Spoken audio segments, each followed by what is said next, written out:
Paris Saint-Germain-მა დაასრულა მაგნეს აკლუშის შეძენა სულ 50 მილიონი ევროს სანაცვლოდ. მონაკოსთან მოლაპარაკებებში წარმატების მიღწევის შემდეგ ფეხბურთელი მიიღებს ნებართვას და გაივლის სამედიცინო შემოწმებას მომავალ კვირას. მაგნესმა ივნისში პარიზის კლუბი აირჩია და ახლა 5 წლიან კონტრაქტს აფორმებს. პოლი მარკეტი ხვიჩას ოქროს ბურთის მოგების შანსს 1%-ად აფასებს, იგივე შანსს დემბელესა და ფაბიან რუისზე აფიქსირებს, ფავორიტად კი ჰარი კეინი ითვლება. მილანისა და იტალიის ნაკრების ლეგენდა ფრანკო ბარეზი 66 წლის ასაკში გარდაიცვალა.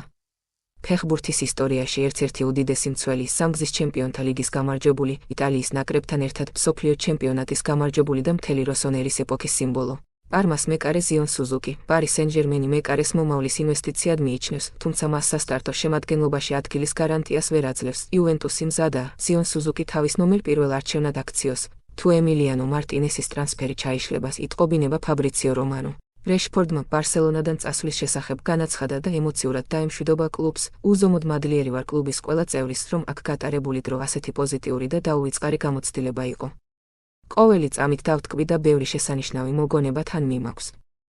კლუბს და მის ყველა გულშემატკივარს მომავალ სეზონში დიდ წარმატებებს ვუსურვებ. მარკუსი მანჩესტერ იუნაიტედში ბრუნდება. UEFA-ს 55-ვე წევრმა ქვეყანამ გადაწყვიტა ბოიკოტი გამოუცხადოს მსოფლიო ჩემპიონატს და FIFA-ს ყველა სხვა ტურნირს. ეს არის პროტესტი ინფანტინოს გეგმების წინააღმდეგ, მიჰყიდოს მსოფლიო ჩემპიონატის უფლებები ტრამპის მეგობრებსა და თანამოაზრეებს. UEFA-ს წევრები, ევროპული ქვეყნები აღარ მიიღებენ მონაწილეობას FIFA-ს არცერთ ტურნირში მანამ სანამ ინფანტინო უარს არ იტყვის მსოფლიო ჩემპიონატის უფლებების კერძო ინვესტორებისთვის გადაცემის გეგმებზე. ოლისე მადრიდის რეალში, მაცინებთ, ჩინეთის იმპერატორი რომ ჩამოვიდეს ოლისეზე, არ დაველაპარაკებით, ის ბაიერში დარჩება. დასცინა ულიხიონესმა. ლეო მესიმ თანაგუნდელებს უთხრა, რომ 2026 წლის მსოფლიო ჩემპიონატის ფინალი არგენტინის ნაკრებში მისი ბოლო მატჩი იყო. მან გასახდელში თანაგუნდელებს ემოციური სიტყვით მიმართა. კუკურელიამ პირობაში ასრულა და ლუის დე ლა ფუენტეს სახის სტატუ გაიკეთა. რობერტო მანჩინი იტალიის ეროვნული ნაკრების ახალი მთავარი მწვრთნელია. ნეიმარმა ეროვნული ნაკრებიდან წასვლის შესახებ განაცხადა, ვფიქრობ, ბრაზილიის ეროვნულ ნაკრებთან ერთად ისტორია უკვე შევქმენი.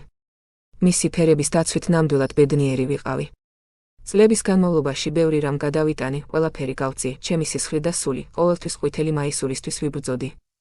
მაგრამ ახლა ვგრძნობ, რომ აღარ მინდა დაბრუნება. გიორგი ქოჩორაშვილი სპორტინგიდან ხეტაფეში გადავა, გასულ სეზონში გუნდმა ლა ლიგაში მე-7 ადგილი დაიკავა და კონფერენციის ლიგაში გადავიდა. ესპანელები გიორგის 1 წლის დაქირავებას ყიდვის ვალდებულებით გეგმავენ. ინფანტინომ FIFA-ს წევრი ქვეყნების მოსყიდვას სცადა და 40 მილიონი დოლარი შესთავაზა, თუ ისინი მსოფლიო ჩემპიონატის უფლების ნაწილის გაყიდვის გარიგებას დაამტკიცებდნენ. წერს Times-ი.